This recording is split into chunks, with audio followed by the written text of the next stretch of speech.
Merci, Monsieur le Président, Messieurs les assesseurs. Professeur, bonjour. Oui, bonjour. J'interviens comme vous l'avez introduit, selon votre plan évoqué tout à l'heure. Vous avez fait état de 3 parties. Oui. 1, la réception des corps. 2, l'identification des corps. Et 3, la restitution, si mémoire est exacte. Non, 3, c'est la cause et les circonstances de décès. Très bien. Alors, professeur, et le fait d'avoir prêté serment devant les cours et tribunaux de la République vous confère la qualité d'expert en médecine légale. Absolument. À ce titre, vous êtes sous l'autorité directe de monsieur le procureur. Tout à fait. Bien. En ce qui concerne la réception des corps pour aller droit au but, est-ce que le ministre de la Santé à l'époque a qualité de vous déposer des corps?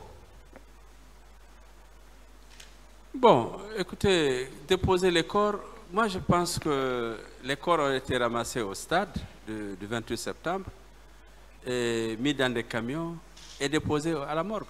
Très bien. Et qui dépose, est-ce qu'il a la qualité? Moi, j'ai reçu les corps. Parfait. Voilà. Alors, ce qui veut dire que lorsque vous avez reçu les corps, vous n'avez pas cherché à savoir qui les a envoyés. Non, bon, ce qui m'intéresse, c'est les corps. Parfait. Bien. Alors, lorsque je m'intéresse au point 2 de votre déposition, en ce qui concerne l'identification des corps, vous avez fait état de 3 camions qui ont acheminé les corps auprès de l'hôpital Ignastine, n'est-ce pas? Oui. Le premier camion contenait l'effectif de 21 corps. Oui. Le deuxième, l'effectif de 7 corps. 7 corps. Et le troisième, 15 corps. Oui. Bien. Professeur, ces corps respectifs au nombre de 43 oui. ont connu une série, c'est-à-dire une partie est restée à Ignastine, faute de capacité d'accueil. C'est ça? Oui. Bien. Et l'autre est allé à l'hôpital d'Anka. Bien. Alors, je voudrais savoir, les 31 corps qui ont pu être identifiés ont été directement restitués aux parents. Oui ou non? Oui. Bien. Les autres 27 corps, si ces 27 corps avaient été effectivement identifiés comme les précédents, les 31, est-ce que l'exposition allait avoir lieu à la mosquée Faisal? Bon, je ne sais pas pourquoi on va exposer quelque chose qui n'existe pas. Bien. On expose s'il y a un corps. Très bien. Alors, tout à l'heure, il y a une confusion qui a été sémée par le parquet quant au nombre qui ont été exposés à la grande mosquée Faisal de Conakry. Puisqu'ils ont écouté les uns des autres ici, que c'est un chiffre de 57 corps. Et vous, en tant qu'expert en la matière, étant membre de la commission, vous avez effectivement restitué 27 corps en présence de la commission de restitution de corps, présidée par le ministre Koutoubou. Oui ou non? Affirmatif. Parfait. Alors, lorsqu'on s'intéresse au calcul, en premier état, les 31 corps qui ont été restitués directement aux parents parce que ces corps ont été identifiés, bel et bien, et les 27 corps qui ont été exposés, fait l'objet d'exposition, le chiffre toujours revient à 58. Oui. N'est-ce pas? Affirmatif. Bien. Alors, heureusement que vous étiez présent ce jour-là. Oui ou non? À la mosquée Faisal, professeur. Oui, j'y étais. Bien. Très bien. Alors, est-ce que, monsieur le ministre de la Santé à l'époque, vous avez travaillé pendant cette crise ensemble? Si on a travaillé ensemble? Par rapport à la gestion de cette crise, est-ce que vous faisiez partie? Sur le plan administratif, entre le ministre de la Santé et moi, il y a le directeur de l'hôpital. Oui. Ça, il faut le savoir. J'y arrive. Allez-y. Oui, il y a le directeur de l'hôpital. Voilà. Alors, le ministre de la Santé, il arrivait qu'il me demande des informations, soit au téléphone, ou bien qu'il demande à travers le directeur de l'hôpital de lui envoyer un rapport. Ce que je faisais de façon régulière pour lui dire oui, monsieur le ministre, à ce jour on a tel nombre de corps et les corps sont dans tel état. Je lui donnais ces informations, mais pas plus. Pas plus. Bien. Et si j'ai besoin, par exemple, de formol, j'exprimais le besoin, je remettais à la directrice de l'hôpital de Niassine à l'époque et qui transmettait ça au ministre de la Santé. Bien. Alors, est-ce qu'il vous a demandé un rapport circonstancié par rapport à cette gestion, ne serait-ce que peut-être verbal? Le ministre de la Santé à je pense que je le rendais régulièrement compte. Hein. Chaque fois qu'il me posait des questions par rapport à la gestion des corps, où nous en sommes, quel est le problème. Oui.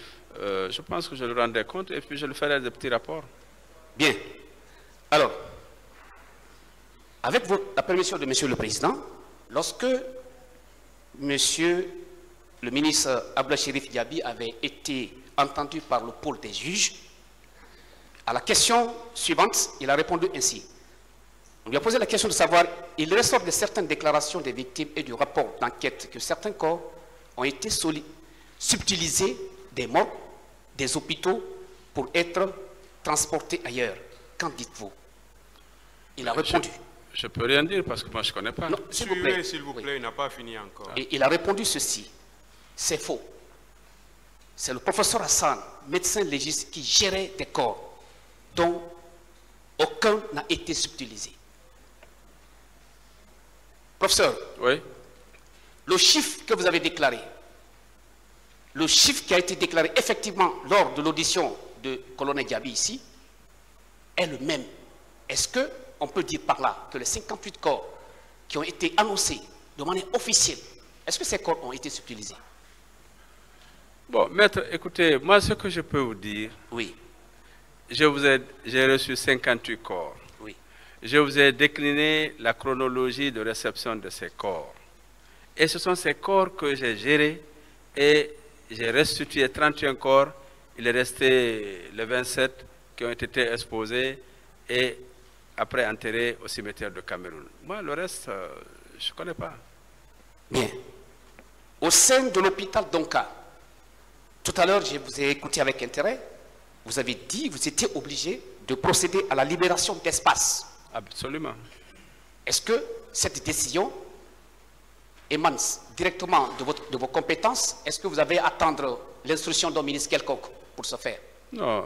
Lorsqu'on vous confie quelque chose à gérer, même si c'est dans votre maison, c'est vous qui aménagez pour savoir comment vous allez les gérer. Moi, on m'a remis les corps. Vous avez la mission de garder ces corps et de les conserver, de les restituer en bon état. Qu'est-ce que je dois faire? Avec le peu d'espace que j'ai, il fallait que je trouve les moyens de les gérer. C'est pour cette raison que j'étais obligé de mettre les corps 2 à 2 et quelquefois 3 dans une chambre en fonction de la taille des personnes décédées. Donc j'ai fait la même chose à Yansdine, j'ai fait la même chose à Donka pour pouvoir les gérer. Et les corps qui étaient dans un état plus ou moins, je vous ai dit au début j'avais 11 corps qui étaient en début de putréfaction. Naturellement, dans la batterie des priorités, ces corps qui en état de putréfaction sont prioritaires pour les mettre en chambre froide. Donc les corps qui étaient plus ou moins intacts étaient embaumés et puis on les laissait sur la paillasse. Donc ça c'est une gestion interne, je n'ai pas besoin d'une autorisation par rapport à ça. Ma responsabilité est engagée si toutefois les corps sont dans un mauvais état. Très bien. Mais on m'a dit de confier et de gérer. Très bien. Bien. Alors, la Croix-Rouge, vous avez dit tout à l'heure que la Croix-Rouge a inhumé les corps. Ben oui. Cette décision également, de cette inhumation, venait de vos compétences. Oui ou non? C'est la Croix-Rouge qui a la qualification d'enterrer les corps. Ce n'est pas la médecine légale. Bien. Alors, professeur, puisque vous n'avez pas reçu une réquisition quelconque du parquet près du tribunal de première instance de Dixine, en ce qui concerne éventuellement de l'autopsie, de pratiquer l'autopsie sur des corps, est-ce que votre responsabilité à ce niveau-là peut être engagée? Non? Non? Pourquoi? Mais je n'ai pas compris la question. Est-ce que votre responsabilité peut être engagée parce que vous n'avez pas reçu une réquisition du parquet près du tribunal de Dixine pour l'autopsie, par exemple? Je ne vois pas en quoi ma responsabilité pourrait être engagée. Parfait. C'est peut-être, comme je vous ai dit, si je m'étais hasardé à faire l'autopsie, à ouvrir les corps et tout ça, je pense que les victimes peut-être auraient pu porter plainte contre moi pour profanation. Donc c'est pour cette raison, tout ce que j'ai fait, ça rentre dans le cadre de l'exercice de la médecine légale. Que ce soit l'identification, c'était de fait. Hein? Bien. Tu as tout, voilà, allez-y. Bien. Alors, puisque votre responsabilité ne peut pas être engagée à ce niveau, parce que le parquet de Dixie n'a pas fait son travail, par ricochet, est-ce que le ministre de la Santé peut être intéressé de cet état de fait? Moi, je ne réponds pas à ça. Je pense que ça, c'est...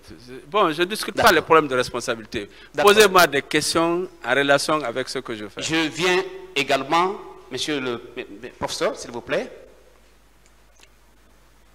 Alors, en ce qui concerne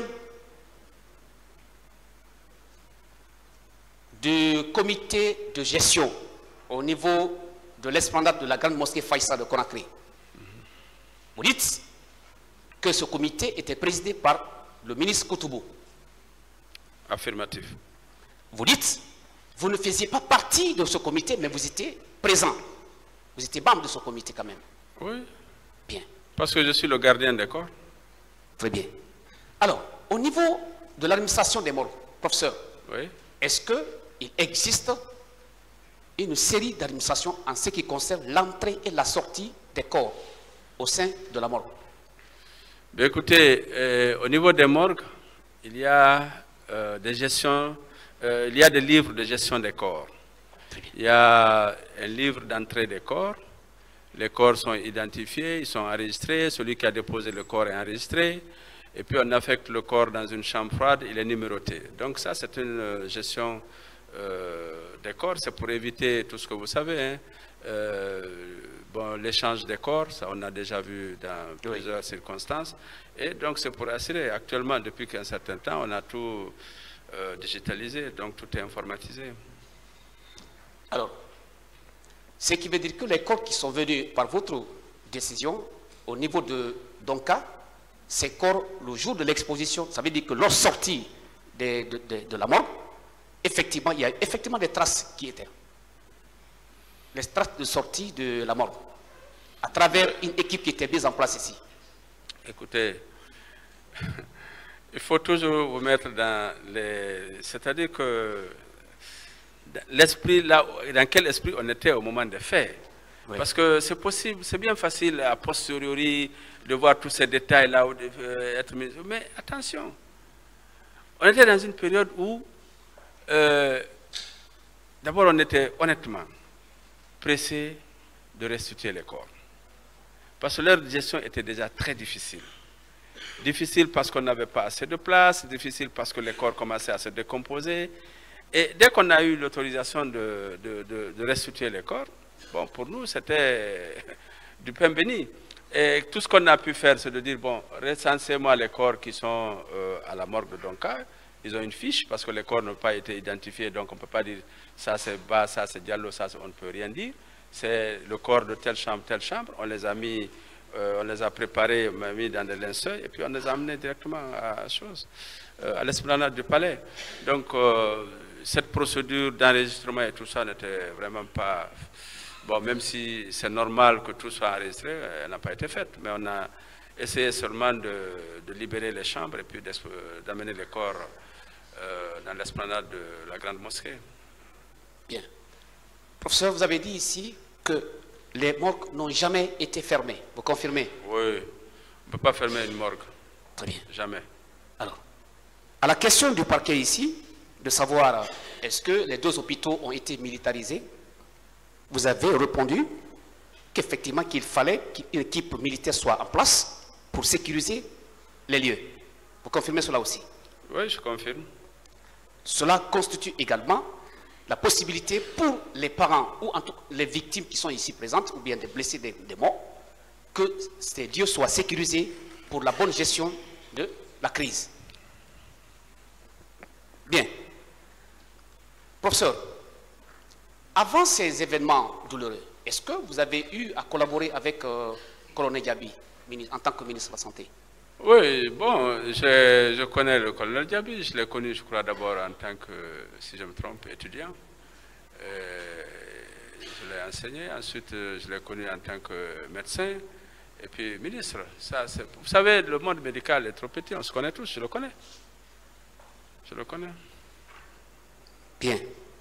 Et pourquoi j'ai posé cette question, je voudrais simplement savoir, est-ce que pour un seul instant, vous avez pu peut-être reprocher à colonel Diaby dans son métier de médecin ou alors dans votre rapport professionnel? Ça a été une seule fois? Je n'ai pas compris.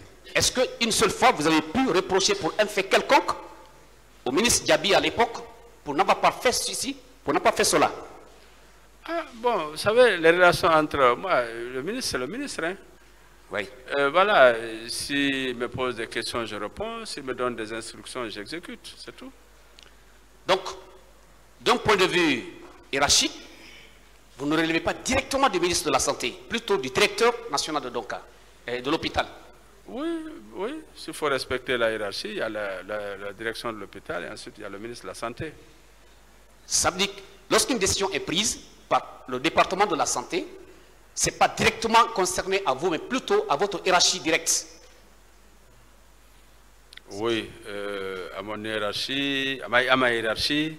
Et puis bon, peut-être, il arrive des fois, si c'est urgent, qu'il m'appelle directement. Et puis, il n'y a pas de... Bon, il y a une bonne relation avec ma hiérarchie, donc elle m'informait également. Je pense que tout ça, vraiment, il n'y a pas de problème. Au point de vue, dans le cadre de la collaboration entre moi et la hiérarchie, vraiment, je ne pense pas qu'il y ait de problème. Le ministre Diaby a déclaré ici, lors de son audition, que lorsque la crise était ici, et il a sollicité auprès de la présidence, à l'époque, capitaine Dadis était aux affaires, pour des moyens qui soient mis à leur disposition pour la bonne gestion de la crise. Est-ce que ces moyens, parmi ceux-ci, vous pouvez citer l'envoi des éléments nécessaires pour la gestion des différentes victimes? Moi, je ne sais rien, honnêtement. Tout ce que je vous ai dit là, oui. C'est-à-dire que si j'ai besoin du formol, oui. j'ai besoin d'alcool, j'ai besoin du coton, j'exprime le besoin, c'est acheter et un peu on m'envoie. On ne me donne pas l'argent pour gérer, on ne me donne rien. On me dit, voilà, tu as besoin de quoi? J'ai besoin de 50 litres de formol, j'ai besoin de 20 litres d'alcool, j'ai besoin de 30 litres, kilos de choses, j'ai besoin d'azote. C'est ça qu'on m'envoie. C'est eux qui achètent et qui me donnent, et qui mettent les produits à ma disposition. L'hôpital Kamsar avait été mis en contribution pour l'envoi des formules ici, pour pouvoir compléter, n'est-ce pas, le manque. Vous avez été mis au courant? Non, il faut demander au ministre. Moi, ce n'est pas celui qui sait où il prenait le formol. Je sais qu'à un moment donné, on était en manque de formol. Et donc, je ne sais pas, ils ont envoyé peut-être de Kamsar, ensuite de la Sierra Leone, et même quelquefois d'Abidjan, je ne sais pas. Mais chaque fois que j'ai demandé, ils m'ont emmené, même si la quantité quelquefois n'était pas suffisante, on m'a toujours donné quelque chose. Alors, lorsque vous avez sollicité auprès, n'est-ce pas, du laboratoire français, n'est-ce pas, oui. Pour pouvoir identifier l'ADN des uns et des autres, alors, ces efforts que vous avez fournis, c'était pour pouvoir identifier encore plus davantage des corps qui étaient déjà non identifiés sur cela, pour permettre aux parents d'accéder à leur corps. Affirmatif, c'était pour ça. Bien. Vous avez dit malheureusement, il n'y avait aucun résultat. Oui, on n'a pas retrouvé, oui, tout à fait. On avait des résultats, mais il n'y avait aucun qui correspondait avec une personne disparue dont le parent a été prélevé. Entre la demande faite par vous auprès du laboratoire français et l'arrivée, n'est-ce pas, de ces éléments, il s'est écoulé combien de temps, professeur? À peu près, je crois, il faut compter maximum 2 mois. Pardon? 2 mois. 2 mois. En tant qu'expert, est-ce que durant 2 mois, un corps qui est déjà enterré, est-ce que ça peut perdre les recherches, les enquêtes en cours d'autopsie ou bien la recherche de l'ADN? Oui, tout à fait. Même 50 ans, 100 ans après, on peut rechercher l'ADN. Comme je vous ai dit, c'est beaucoup plus l'ADN mitochondrial, la lignée maternelle, qu'on pourrait mettre en évidence. Ça, c'est pas lié au délai de décès, au délai post-mortem. D'accord. Alors, une autre question, mais qui relève directement de le premier plan, la réception des corps. Le premier camion, le deuxième et le troisième, respectivement, sont venus aux environs de quelle heure? Après 20 heures. La Après prière, 20 heures. à l'époque, c'était 19h30 comme ça. C'est après 20 heures. Après 20 heures. Très bien. Alors, au niveau de Donka, vous avez vu à travailler avec la directrice Fatou Sike? Oui. Relativement à quoi ça concerne? Bon, écoutez, elle est la directrice de l'hôpital Donka. On a coordonné les activités ensemble avec son équipe. Chaque fois qu'il y avait, je vous ai donné ici la liste des personnes décédées dans les services techniques à Donka, en neurochirurgie, aux urgences chirurgicales, en chirurgie viscérale. Donc, on collaborait ensemble. Chaque fois qu'il y avait un décès, j'étais informé. Je collaborais à travers elle avec tous les médecins spécialistes dans ces différents services. Et je saisissais les dossiers médicaux, je me renseignais très bien de quoi il s'agissait, quelles étaient les lésions initiales, qu'est-ce qui a été fait, etc. Donc, en fait, on a géré ensemble. Bien. Professeur, il est reproché à Colonel Diaby des faits de non-assistance à personne en danger, selon l'ordonnance de renvoi.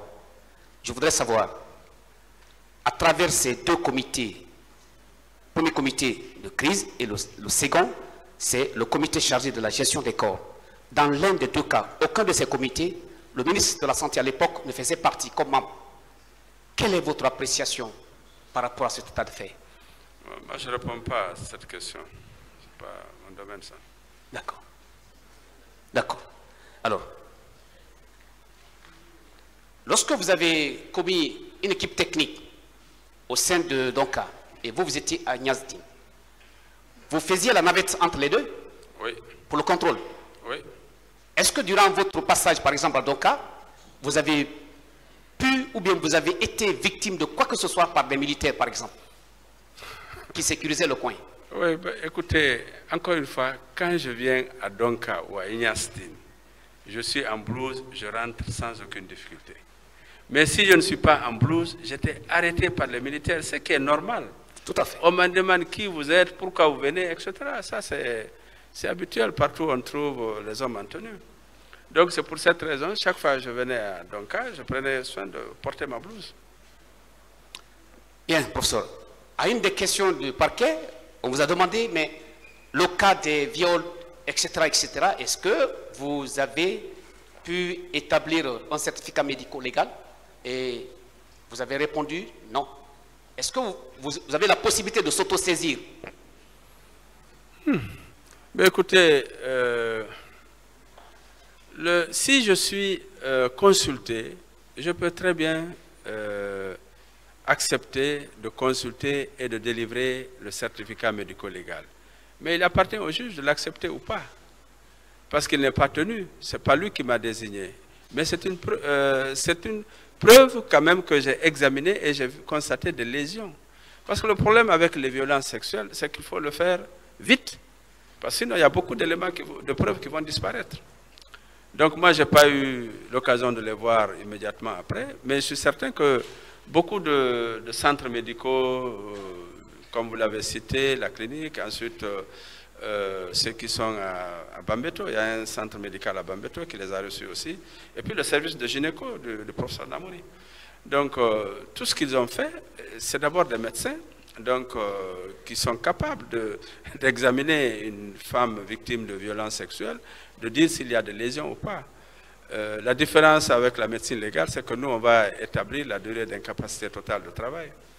Mais les premières lésions, qu'on appelle lésions initiales, sont examinées par tout médecin, surtout gynéco. Donc, ils peuvent le faire. Et puis, bon, dans le cadre de la commission d'enquête, moi, je m'en suis tenu à ça, aux examens, à la consultation des différents dossiers médicaux et puis à la description des lésions qui ont été faites dans ces rapports. Professeur, est-ce que le fait que vos actes sont authentiques, vous, parce que vous avez prêté devant les cours et tribunaux le serment, et un médecin qui est au centre de santé mère et enfant, qui établissait un certificat médical, les deux, c'est le vôtre qui vaut, jusqu'à inscription en faux, oui ou non? Ah, ça c'est le juge qui peut le dire. C'est le juge, c'est pas moi. Nous avons été inondés par des certificats médicaux ici, au point certains même font l'objet de doutes. Est-ce qu'un certificat médical de ce genre, établi par un centre de santé d'Oratoma, et en face de votre certificat médical, devant le juge, est-ce que, selon votre expérience, quel est le certificat qui peut valoir force de loi? Tous les deux certificats. Il faut savoir une chose. Oui. Dans notre code de déontologie médicale, tout médecin a l'obligation de délivrer un document pour son malade dans son intérêt, dans l'intérêt du malade. Un médecin qui est consulté pour délivrer un certificat médical des lésions que lui-même il a constatées, il a le droit de le faire. Il a le droit de le faire. Mais comme je vous ai dit, le juge, il est souverain. Il va dire que oui, je prends acte de ce certificat, mais je peux demander une contre-expertise. Le juge va dire oui, le médecin aussi, il sait. La délivrance d'un faux certificat est punie non seulement par le code pénal, mais par le code de déontologie médicale.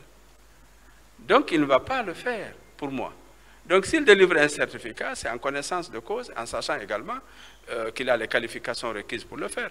Un gynécologue peut raisonnablement examiner une fille ou une femme victime de violences sexuelles, faire une description des lésions et puis signer pour faire valoir voilà, pour faire valoir ses droits devant le tribunal. Peut-être ça sera mon avant-dernière question, professeur. Alors, par rapport à ce que vous venez de détailler, selon vous, quel est l'objet essentiel, le but essentiel de la médecine légale? La médecine légale, vous me posez maintenant la meilleure des questions. C'est le médecin des juges et le juge des médecins. D'accord. Ça, c'est la définition la plus simple et le but de la médecine légale. Médecin des juges parce que c'est l'interlocuteur privilégié des magistrats pour toutes les questions médicales. Si vous avez des questions ici, quelle que soit la question, que ce soit génétique, que ce soit cause et blessure, que ce soit violence sexuelle, vous demandez au médecin légiste. Parce que c'est votre médecin. Il est le juge des médecins pour toutes les affaires de responsabilité médicale. Donc, c'est vraiment, voilà, donc un partenaire privilégié des magistrats pour toutes les questions médicales. Même si quelquefois, il est devant les magistrats, il est stressé. Professeur. Oui. Je voudrais savoir, allez-y. En ce qui concerne l'ensemble des activités menées par vous avec votre équipe, étant un travail technique, est-ce que, à l'instar de vous, membres de ce comité technique, est-ce qu'il y a d'autres personnes qui véritablement n'avaient pas la qualité, mais qui faisaient partie de ce comité? Non, écoutez, moi j'ai travaillé avec une équipe de médecins. Vous savez, en médecine, il y a des étudiants qui sont en formation, il y a des médecins qui sont en formation et qui ont appris dans le tas, qui ont le savoir-faire, mais peut-être qu'ils n'ont pas le diplôme. Donc c'est pour cette raison, comme j'ai dit au début, j'ai mis en place le 2S pour former, pour qu'ils aient une formation qualifiante, donc avec un diplôme.